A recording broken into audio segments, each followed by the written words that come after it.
When we first moved into this compound, there was a little calico cat here that was pregnant. We just called her Mom. She's a little cutie. Well, she had 3 kittens. The 3 kittens were striped, one that was white with a little beret on top, and one that was black and white. Well, sadly, the little black and white one didn't make it. He had a problem that was caused, I guess, during pregnancy. But the other 2 made it, and Rhea called those cats the Bullets. And we watched the little Bullets grow up, and a few months after they were born, we heard some meowing out at the front gate and saw a little cat moving through the brush out there, but couldn't get to it. The next day, the little cat had run across the street, and we were able to grab him. We brought him back to the house. He was about the same age as the Bullets, and he fit right in with them. We called him Lucky because he really was. He was lucky to find us. Well, a few weeks ago, something really odd happened. We weren't sure exactly what caused it, and it was very sudden. I'm going to start the story with that. And if I can get Rhea to help me, we'll try to tell you the whole story. It's really kind of difficult to tell it because it really kind of hurt both of us. We were really emotional about it and couldn't talk about it. I haven't really been able to make a video about it because every time I think about it, I get so sad. Well, we'll be back with you and we'll flesh out this video and tell you all we know and all we found out and what you can do to protect your cats. This was really rough to go through. 2 of our Bullets are dead. And that's where the story starts.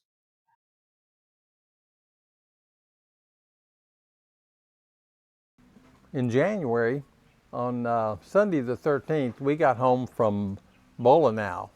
We'd taken a 2-day trip for a birthday party. When we got home, all our kitties were gathered around the house. They were ready for dinner.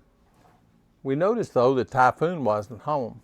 So we didn't really worry about it because he comes in when he's ready, but he wasn't here. The other cats ate, and we went in the house and pretty much settled in for the evening. Late at night, maybe around 9 o'clock, Typhoon came home. He was in the window. That's where he comes in and out, of course, to eat. So I went over to let him in. He got on the window and he jumped down and he just splatted out on the floor like that. His feet just went out from under him. Well, that's certainly not normal. We watched him for a second. He got up and tried to work his way to the kitchen where the food is. And he was very wobbly and unstable and fell over a couple of times. There was definitely something wrong.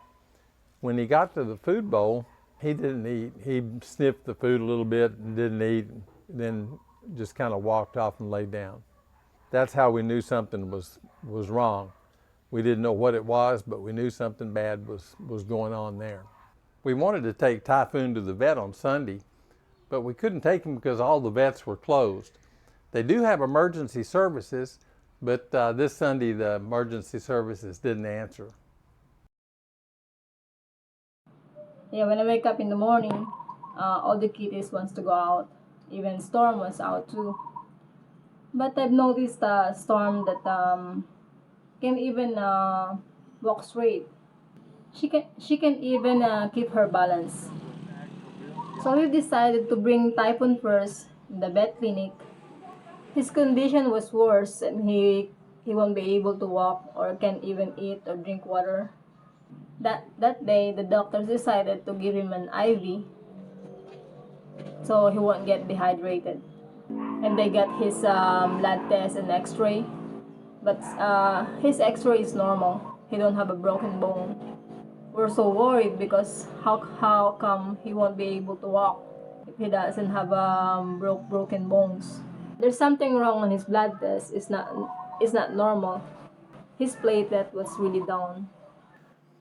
Yeah, the platelet thing was concerning, and there were actually a couple of other of his tests that didn't have results that were as they should be. They were a little off. When we came home, Storm is having a problem. She's vomiting lots of fluid, and she have snot on her nose coming out, but it's really thick. So I decided bring Storm in the vet clinic that I always go. It's her regular vet. When she got her test, they found out that she had a virus. It's named GIA. The doctor told me it can be cured. You just need take medication and she'll be back to normal. She put her on the IV too because she's been vomiting and she's snotting. That's why she needs it because she can be dehydrated. We keep giving them meds and watching them 24 hours, but it's nothing changed. It's all it's all the same. When we got both of the kitties back from the vet, um, Storm and Typhoon were both walking around a little bit. They were drinking a little water. They were eating a little bit, but not like normal at all. They usually are pretty hearty eaters, and they were just kind of poking around at the food, not really interested. Storm seemed to regain her energy level a little better than Typhoon. Typhoon was still pretty wobbly. But they were both giving it a shot. They were trying to walk around and trying to do their normal stuff, but you could really tell that there was something wrong. They both had in their IVs. When we saw that Storm was eating and drinking water, doing kind of normal cat stuff, we went ahead and took the IV off her. But Typhoon kept his in. There really wasn't a whole lot that we could do. We gave them their medicine on time and the right amounts and all that stuff, like the vets instructed us to do, and monitored them and watched to make sure that if anything changed, that we let the vet know. Later that evening, we decided to take Typhoon into the vet clinic. We made a call and they were open, so we were able to get him in. So we took him right there. He wasn't breathing good, and we were really worried that it could get worse. When we took Typhoon in for the emergency, they said he needed to stay for a night. We had to leave him there. We couldn't stay with him. Later, I was home watching Storm, and she wasn't getting any better. She wasn't able to eat. She wasn't drinking water. Had to give her water and some food with a syringe. That's not normal for her, for sure. Early morning, I received a message came from the vet clinic. They got bad news from Typhoon. He passed away. He didn't make it. We're still watching Storm. We're still medicating her. Later, she got a seizure, and she still kept vomiting. And I've noticed her vomit had little blood stain. She mostly stay in the cage because she can't even walk anymore. I decided to brought Storm back in the vet clinic. We drive all the way to Kalapakuan on her regular vet.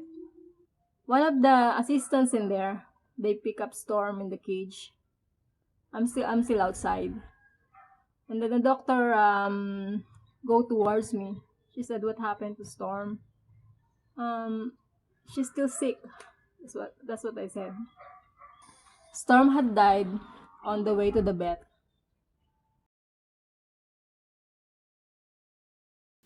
Well, why did our cats die? Well, it turns out, after some research, we discovered that it was a disease called feline infectious peritonitis. I'd never heard of it before, and neither had Rhea. But that's pretty much what it was. This disease infects cats and kills them fast, usually within a week or two. They're dead. It's a really horrible disease in that there's no way to detect it. I've got 3 or 4 more sections in this video. You can skip ahead if you want to find out a little bit more about it and also find out our opinion on what to do. And we're going to give you some sources on this topic that might help you understand what the potential is, what the possibilities are, and maybe a little good news on what's coming for this disease.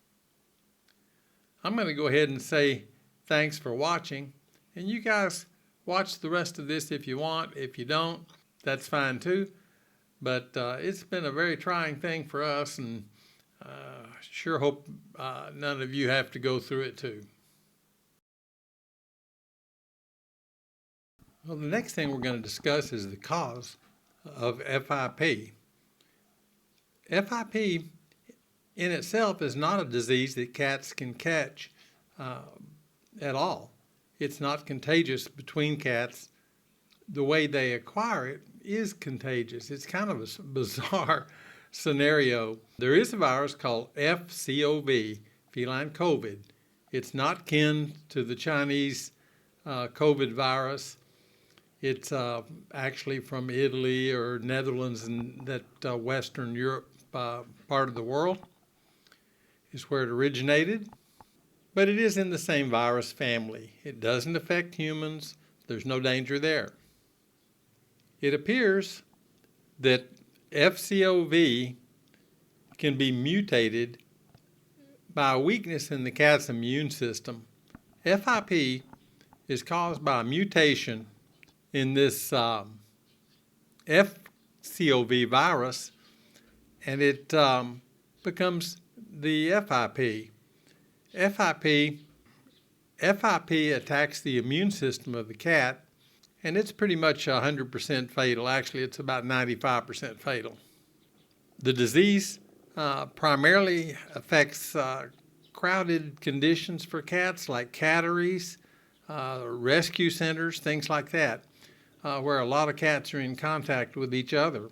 Cats that are inside cats that live with their family generally don't get this disease.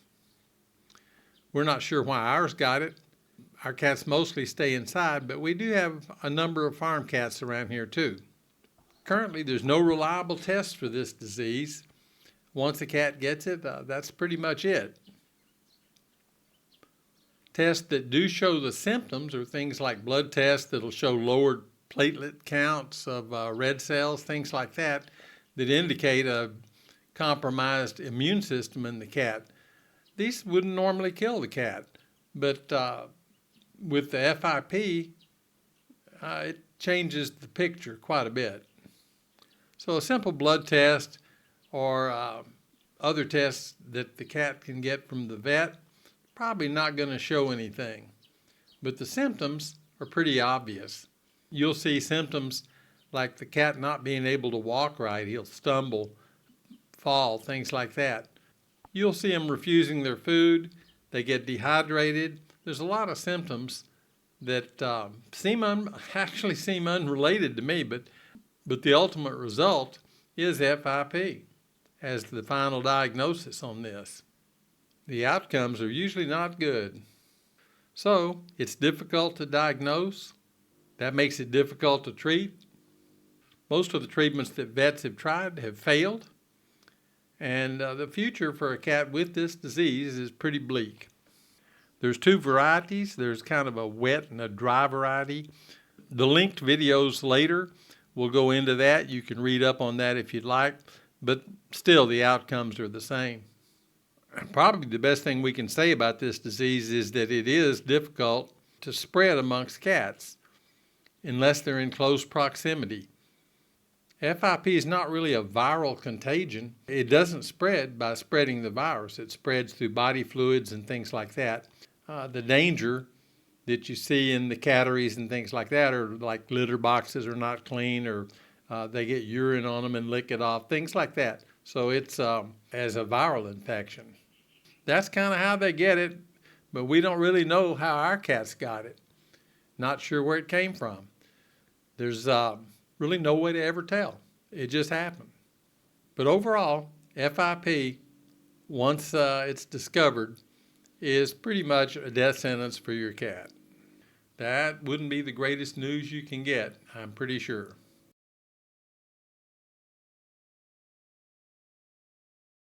All the news isn't bad. There is some progress in some testing and some cures for FIP. Currently, most of the cures are not approved for use. So the market and the drugs that treat FIP are pretty much black market drugs. They're not allowed in a lot of countries. The regimen, which can be by injection or by pill, depending on the situation, takes 12 weeks. That's 84 days. You can't miss a treatment. Has to be 84 days. Needs to be at the same time every day, and you can't miss them. So it's a difficult procedure. The drugs are pretty expensive too, and the cost for one cat can be from $3,000 to $6,000. Now, the good thing about it is that the cats that receive the treatment generally survive. They do pretty well. Even after a few weeks of treatment, you can see the improvements. From what I understand, the drug is based on the same drug that's used in some of the treatments for human COVID, which was remdesivir, I think was the name of it. I'll put it down in the bottom part of the video so you can see the name. Because of the cost of the drugs, the fact that it has to be done every day at about the same time, it makes the treatment pretty expensive. $3,000 to $6,000 puts it out of the reach of most people. Not everybody can spend $6,000 on their cat. It's not a financial reality to keep treating a cat that probably has a 95% chance of dying. Most people won't be able to go through this treatment regimen with their cat. That's unfortunate, but that's the reality of the situation. So while this is good news that there is help on the way, the help right now is at an unrealistic cost. So we'll have to see what the future brings when it comes to using this medicine. Currently, it's just too pricey. I want to give you my opinion on what you should probably do with your cat if you find out that your cat's infected with FIP and you don't have the money to spend the $3,000 to $6,000 to spend to take care of that cat. I don't advise euthanizing the cat. The cat's only going to live maybe 5 to 10 days if you're lucky. So you'll have a few days to spend with your kitty. Personally, I'd say you be emotionally prepared to lose your cat. I know that's not an easy thing, but that's a real thing, and it's going to happen. Most people are not going to be able to spend the $3,000 to $6,000 to get the treatment, and I think that euthanizing the cat for 5 to 10 days, they're usually not in severe pain, and they can be given medicine by the vet to reduce any pain that they might have or discomfort. I'd say love your cat, have your vet give them drugs that'll make them comfortable, keep them comfortable at home, and let nature take its course. That's what Ray and I had to do with our cats, and it just jerked our hearts out, but there's really not a choice. We actually were just too late for the cats to be treated, even if we had the money. They didn't last but a few days after we discovered their symptoms. It's a tough battle, and the cat's probably going to lose it. And of course, you're going to lose too, because you're going to lose your friend. I just think that enjoy the last time you have with your cat, and hope and pray that a cure is on the horizon. We'd hate to see a lot more cats lose their life to this just insidious disease. This is JR, the TexPat OTG, saying thanks for watching, and I hope you got something out of this video. In the last section, I'm just going to say this. If you are interested in this disease, if you're interested in preventing or treating or finding out if your cat has this disease, I've got some links in the description. So take a look at those to see if it helps you. A little knowledge goes a long way. Be prepared.